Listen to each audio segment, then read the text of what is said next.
President, I also rise very briefly to speak to this condolence motion. And I want to begin by extending my condolences to Dr John Coulter's daughter, Kirsten, his stepchildren, Graham, Debbie and Gwendolyn. As has been observed today, Dr John Coulter was a strong advocate for our environment, and he fought for action on a range of issues including nuclear power, nature protection, renewable energy and climate change. Prior to his career as a senator, Dr Coulter worked at the Institute of Medical and Veterinary Science in Adelaide as a research officer and a specialist pathologist, and then as a lecturer in energy studies and then environmental studies. Dr Coulter was also heavily involved in a number of environmental organisations, not least the Conservation Council.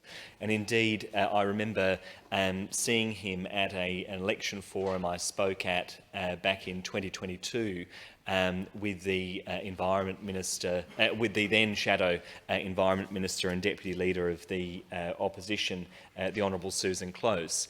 And it was clear, even at that meeting, despite his advanced age, that Dr Coulter was still very passionate and very interested in environmental issues, and indeed his significant legacy was acknowledged by the hosts of the event. As has been observed throughout the 70s and 80s, Dr Coulter was an active critic of uranium mining, nuclear testing, and he campaigned against the proposed Redcliffe plant and the Roxby Downs Indenture Act. He joined the Democrats in 1980, and in 1987 he was elected as a senator for South Australia, and he remained there for 8 years, and he also spent 2 years as leader of the Australian Democrats.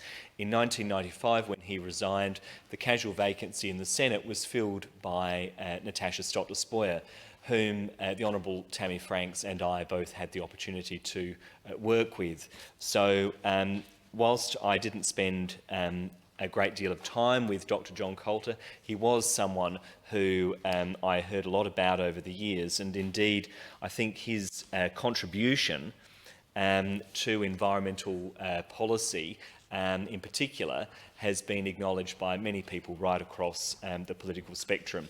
I think he had one of those unique capacities in politics, that is, being someone who had brought a significant level of technical expertise to the parliament, and was able to use that to actually affect policy outcomes and change political discussions. And that's a unique skill to have. He was certainly ahead of his time. In particular, as noted by the Honourable Tammy Franks, back in 1995, he called on the Keating government to introduce a carbon tax. That was 17 years before the Gillard government finally introduced one, and we saw that debate in Australia. So he really was ahead of his time in calling for action on the environment in particular. So I commend the motion and pass on my condolences to his family and friends, and he leaves behind a significant legacy, and certainly a South Australian that has made a big contribution. Vale John Coulter.